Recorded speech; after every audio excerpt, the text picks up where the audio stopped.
Susie Doohan, and this is the one about how to differentiate. So, how do we differentiate? So just as a reminder, this differentiation thing is all about finding the gradients of curves. Now, gradients are important because they tell us the rate of change and they tell us marginal change, so extremely helpful to economists. And so the question is, if gradients are so important, how on earth do we find them on a curve? Because we know that the gradients of curves are changing all the way along. They're different. Here it's positive, here it's going possibly to zero. Who knows what it's doing next, but the gradient is changing. So it's changing all the time, as in a constant state of flux. So the kind of thing as economists we might need to know is what is the marginal cost at a particular point. And we'd get that from the gradient. Ta-da! Yes! So we can find the marginal cost at any point on a curve by differentiating the function, the cost function in this case. Now, if you've never seen differentiation before, it's a bit weird. So before I tell you how to do it, I'm just going to tell you that differentiation is a process, and out of this process comes another function. So we start with one function, like the cost function, and we end up with another function. In the example of cost functions, we end up with this function. And they're strange looking function names, aren't they? But that's just because you're not used to them. But hopefully you can see they look a bit like gradients, don't they? But so if we differentiate a function of y, which is a function of x, we get this thing called dy by dx. It looks like a fraction. It isn't a fraction. You should really think of it as more as a symbol. It's a symbol that differentiation has just happened. If we differentiated cost and it was a function of quantity, we'd end up with something called dc by dq. And dq by dl might be a production function. So these are sort of like the byproduct of differentiation, and they're called derivatives. So cost function, we get dc by dq, and it falls out of the algebra. But important, the way we must always read these derivatives in our mind, and it doesn't matter what kind of application you're using, is that the derivative tells you the amount by which this variable is changing, here cost, as that one increases by 1. That's how you visualize it. It is literally the rate of change. The rate of change of C as Q increases by 1. The rate of change of output as labour increases by 1 more worker. The rate of increase of Y as X increases by 1. Because that really is the rate of change. Okay, so we get that. So as an example, I still haven't told you how to do it, but supposing that this byproduct function we get, dc by dq, after differentiating cost function, is 3 plus 10q. Now, the more observant of you might notice that the marginal cost of the gradient depends on the value of q. It depends what value of q we put in there. And it has to be so, because we've agreed that the gradient is changing all the way along. So somehow we have to indicate the bit of the curve that we're interested in, and that's where we do it. So once we know this, we can find the marginal cost at any level of q, any level of quantity. So for example, if q is 4, we're just going to substitute 4 in there, and it will mysteriously and magically tell us it's 43. We know the marginal cost quite precisely at that point. What if q is 80? Then we substitute 80 in there. So we get 3 plus 10 times 80, and we get this whopping 803. Huge, huge, very steep positive gradient. That's because it's sort of going up.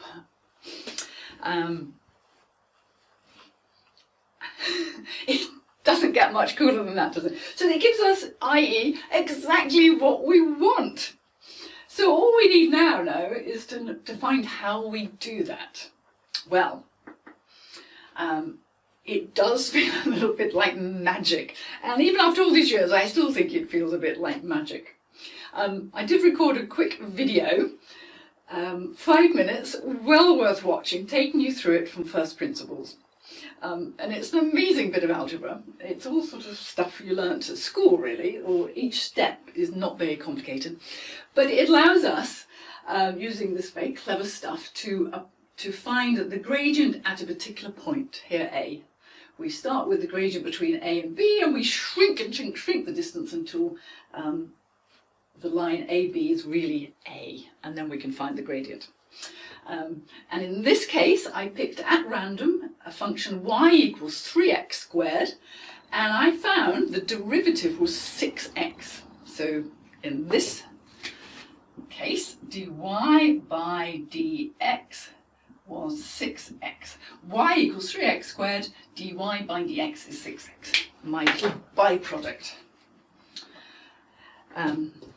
All right, so look at the video, but you do not need to know how to do this, but just to accept that there is a method, and you can go through and you can put loads of functions and differentiate them and look at the results.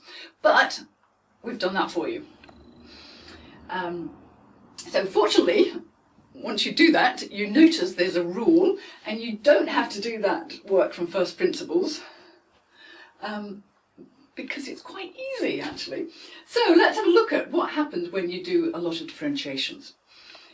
So I say we because I took this from somewhere, I have differentiated these very, very simple functions. Yeah, I've picked really simple ones because they sort of illustrate how we're going to do this.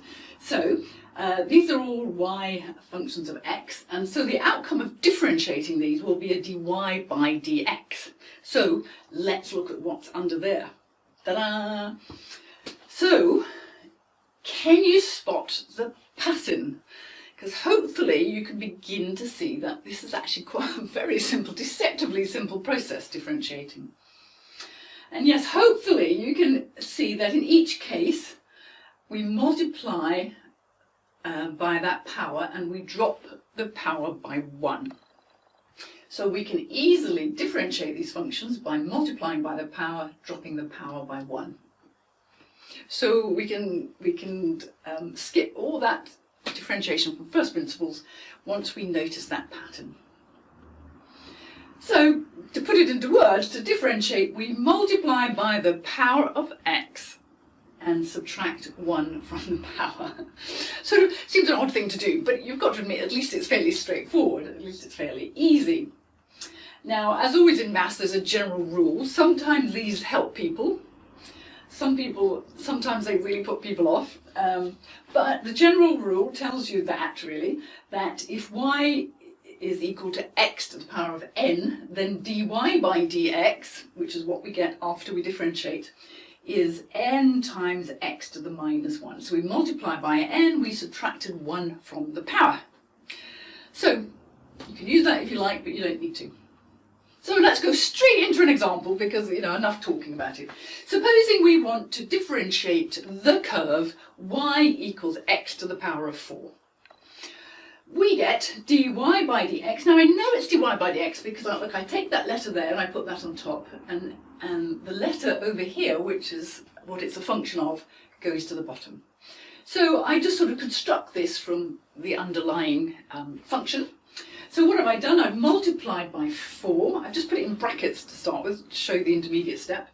So we're multiplying by 4 and we're dropping that power by 1, which means we have 2 times 4 is 8.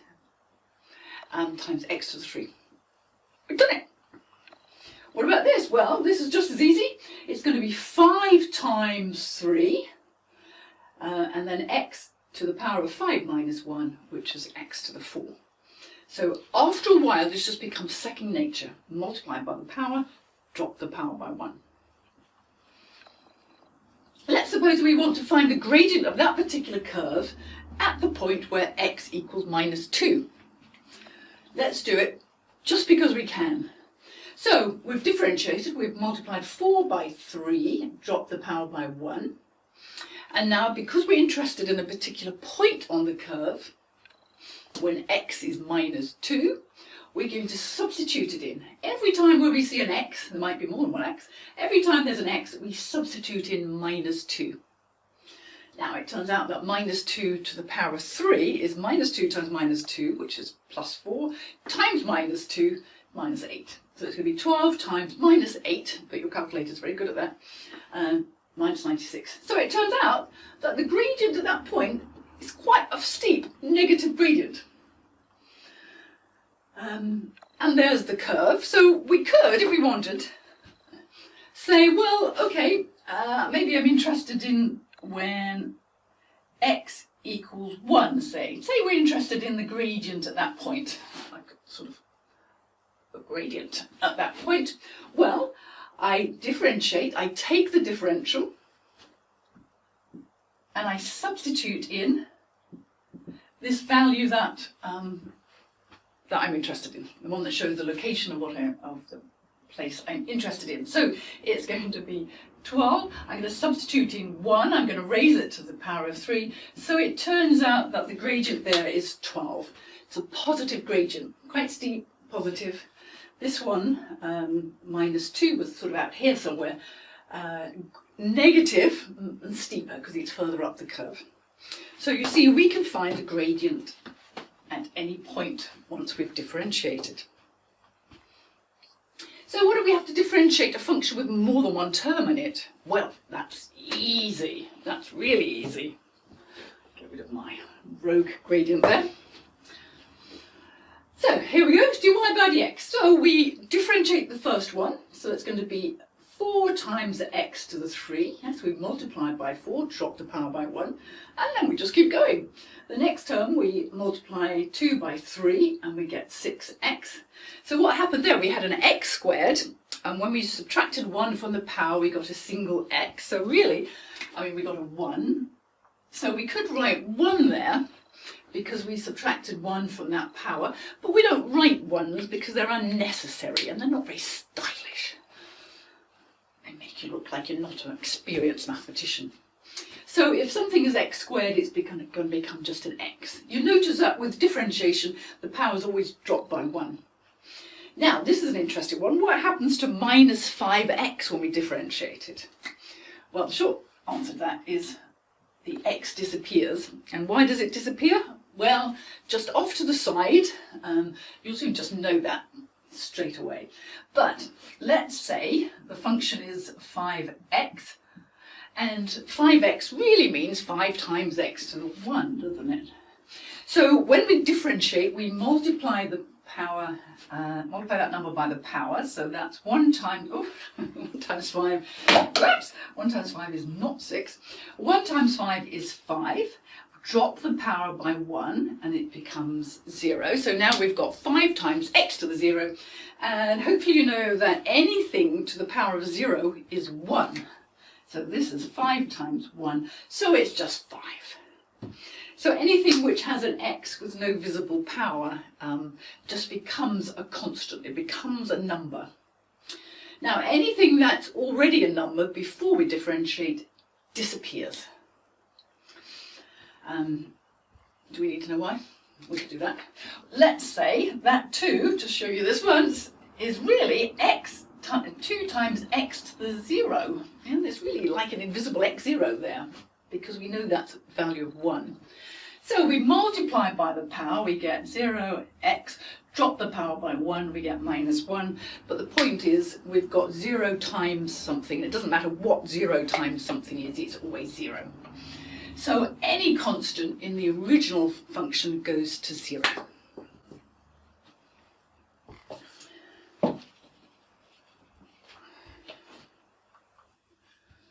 So there we go. And just a reminder that constant terms disappear during differentiation. So, yeah, having great fun. I know you are. These are 2 guys to thank. Lovely story about them. Huge rivals. Nasty accusations of plagiarism, which was only resolved after this poor guy died. He died in a bit of a black cloud because he was accused of cheating, copying from Isaac Newton. But these days they're both credited with inventing differential calculus. And Such a great thing to do. Such an amazing, it really moved mathematics forward, this discovery. So let's do some differentiation from economics. So we start with a cost function. We've plotted it here.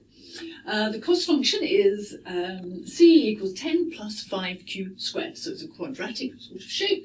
Look across the vertical axis at 10, so sort of hint there that there's a fixed cost. But even before we've made any or sold any, we've already got a cost of 10. We've had to gear up, tool up for production. Okay, so find the marginal cost. So we need to differentiate. As soon as we see marginal, we know we're going to differentiate. So we're going to say marginal, I'm going to abbreviate that to cost. So dc by dq. Okay, the c I take from this side of the equation, and q is the variable that the function is all about. So how do I differentiate that? Well, we learnt hopefully that our constants, numbers, go away, so that disappears. And then we multiply 2 by 5 and get 10q. And that's it. We see that the marginal cost depends on q, and that's because the marginal cost is changing. So we have to be very specific about which q we're interested in. So find the marginal cost function, we've done that. Find marginal cost when q is 3, so we can say it's 10 times 3 equals 30. And find the marginal cost when q is 10, it's going to be 10 lots of 10 is going to be 100. So when q is 3, it's positive, not so steep, but by the time q is 10, it's up here somewhere and it's very steep. So it's a large positive number. So we might also just write this as marginal cost often. All right, another example, total revenue. It's another quadratic. This time it's an upside down quadratic. That's because the square term is negative, but more on those sort of things at another time. So here's our revenue function. I'm going to write it as R. Q minus 4q squared. We're asked to find the marginal revenue. So marginal revenue means we're going to differentiate it. So we can say marginal revenue is the same thing as dr by dq. I know it's r because that's from this side of the equation, and q is the variable that it's all about. Yeah, so I just look at the underlying function and I can tell what to put in my symbol there. All right, so we've got 120 times q. That after differentiation, that will become 120. The q, if it has no visible power, it disappears during differentiation. And for this one, we're going to multiply 2 by, well, there's a minus there anyway, so we leave that there. 2 times 4 is 8q. So we can find the marginal revenue at any point on this curve. Find the marginal revenue when q is 10. So it will be 120 minus 8 lots of 10, which will be 80/40. So when q is 10, positive gradient, hence positive number, quite steep because look how quickly those units are growing up. Find the marginal cost when q is 15. Well, that's going to be 120, constant there, so that doesn't change, minus 8 lots of 15. And 8 lots of 15 is 80 plus 40. Oh, it's 120 minus 120 equals 0. So we're told that the marginal revenue is 0 at 15. And if we look at the graph and look for q equals 15, we will see something really interesting. We'll see the peak at that point. So we'll come to this later. This allows us to find the maximum and minimum points of curves. So we've done that. So how about a marginal profit function? Well, we're reminded that profit equals total revenue minus total cost. Sort of fairly intuitive.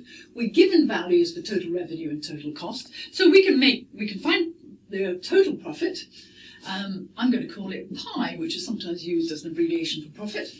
So I'm going to take my total revenue and subtract subtract my total cost. Now, whenever I do that, whenever I subtract a function, I really ought to put brackets because I have to be really careful with this negative here. And here's my total cost.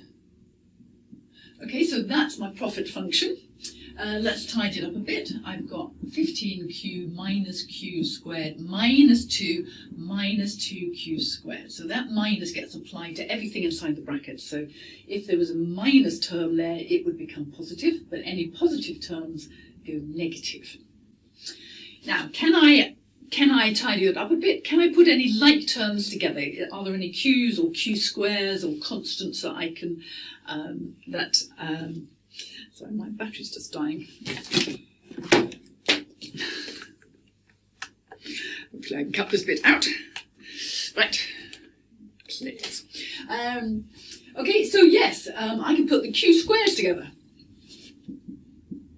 So 15q, see I've got minus 1 lot of q squared and I've got minus 2 lots of q squared, so I've got minus 3 lots of q squared there. Minus 2. So there's my profit function.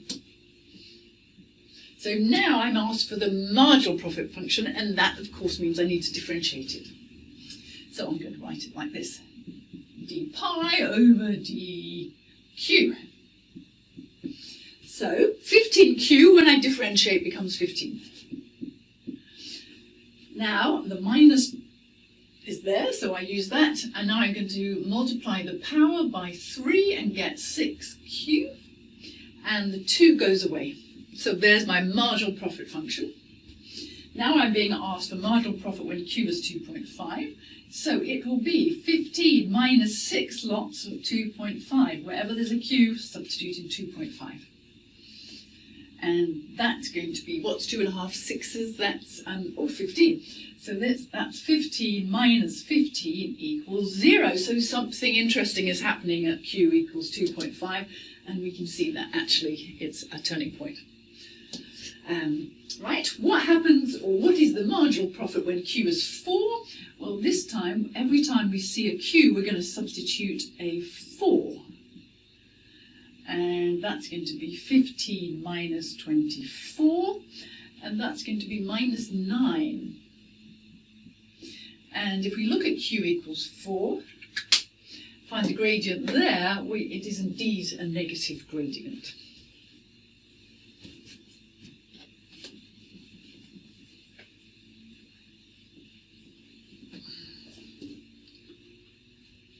Oh, interesting function. We've got a production function. We're told that q equals 10 times the square root of L. So this is a production function as a function of units of labour. So we're not looking at capital on this one, we're just simply looking at production output with respect to amount of labour. So there is our function. Now, we don't know how to differentiate square root sign, so we have to think of another way of writing that. So here's our underlying function.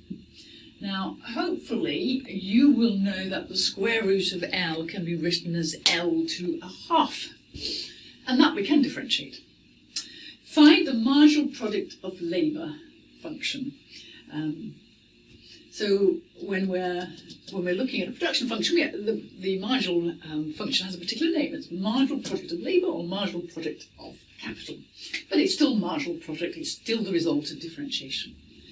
So marginal product of labour, MPL, is, I've now got to differentiate this, so I'm going to multiply the power by the number in front. That's going to be 5L, and then I have to drop a half by 1. So what do I get if I've got a half and then I subtract 1 from it? The answer is I get minus a half. Now that looks a bit ugly, negative powers. So that negative power tells us that rightfully that L term belongs on the bottom. A negative power sort of implies it's in the wrong place.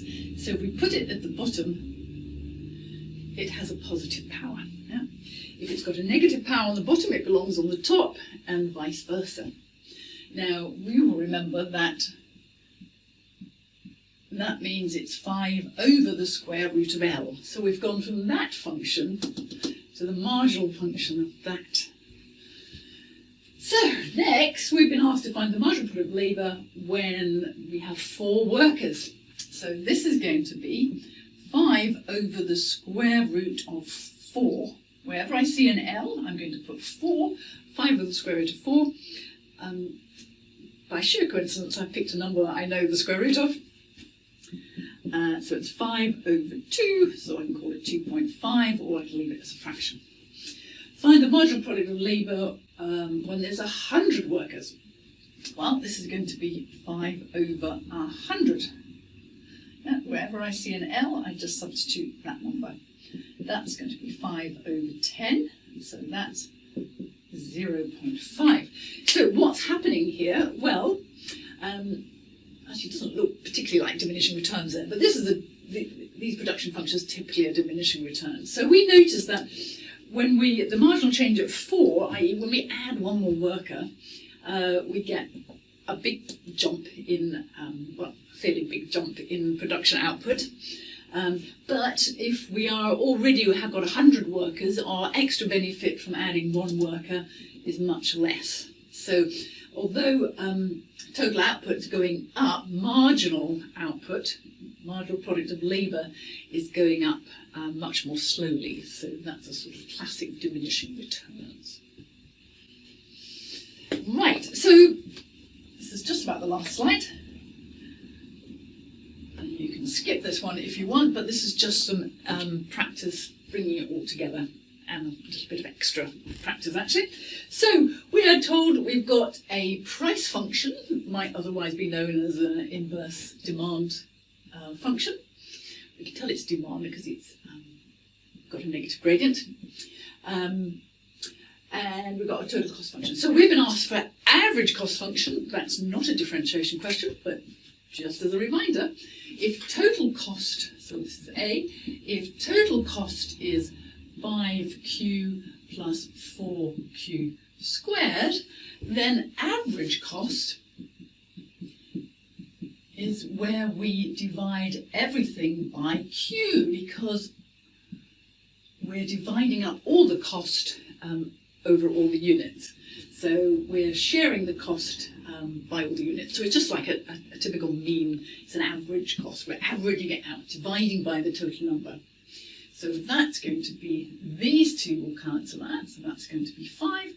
That q will cancel out with the power, so it's going to be plus 4q. Yeah, we've got 4 times q divided by q, which leaves 4q. So we've got average cost. We could differentiate that, but we're not asked for marginal average cost, but we could do that. We're asked for just marginal cost. So B, if total cost equals, well, I'm going to call it cost. I'm going to bother with the T. So if cost equals 5q plus 4q squared, then marginal cost, which can be written as dc by dq, differentiate it, we get 5 plus 2 times 4 is 8q. So we've done that. Now we want to find the revenue function. How do we find a revenue function from that? Well, if we know, if we have an expression for price, we know that revenue is generally price times quantity, isn't it? So C, revenue equals price times quantity, which equals 30. This is another example of where I need brackets, because the q has to be multiplied by every component of that function. So it becomes 30q minus q squared. So we've got total revenue. Marginal revenue. I can find marginal revenue easily because I can just differentiate it. dr by dq equals 3q will become 3 when I differentiate. Minus q squared will become minus 2q. I multiply by the power and reduce the power by 1. So I found the marginal revenue function. Now I'm asked for the profit function. Well, profit, that's E. Yeah, E. So profit function, I'm going to abbreviate it to pi, is total revenue, which is this. 30 minus q squared minus my open bracket, because I know I'm going to be subtracting with one term, and here's my total cost. Let's remember, profit equals total revenue minus total cost. So tidy it up a little bit. 30 minus q squared minus 5q minus 4q squared. Can I put any of those terms together? I can put the q squared terms together. So I've got 30 minus 1 lot of q squared minus 4 lots of q squared, so that's a total of minus 5 lots of q squared minus 5q. So that's my profit function. Then I'm asked for marginal profit function. So I can say marginal, oh, looks like an M, doesn't it? I can say marginal profit, or I can say d profit by dq. Right, so now we have to differentiate that. 30 goes away. For minus 5q squared, I multiply the 2 by the minus 5. So I get minus 10. Subtract 1 from the power, so it's just a power of 1, so I don't write it. Minus 5q becomes minus 5. And then the final question was, find the value of q that maximises profit. Well, that's for another video. And finally, just a little bit of notation. See my TV screen? Just a bit of notation. I've been using this notation, dr by dq. That means we've been differentiating something beginning with r, probably revenue, because we're economists. We've been differentiating something beginning with r by q. So here we can see that r was a function of q. But there's another way of writing it using prime notation, where they put an apostrophe there, or a little dash up in the air. So that this also tells us that that the function r is a function of q, and once it's got a little dash, it means it's been differentiated. Or it's sometimes just abbreviated to r dash, r prime, and we read that as r prime. Exactly the same. They both tell us that a function r has been differentiated. And because you've all enjoyed differentiation so much, we actually get to do it again sometimes. We have a second derivative, and the notation here is we add these little 2's. People often don't know where to put them, but it doesn't matter that much. So this tells us that a function called revenue, or something beginning with r, has been differentiated twice. And in prime notation, it gets 2 little notches. So you see that, you say, right, this is the second derivative. Something's been differentiated, and then it's been differentiated again. So I hope that was helpful.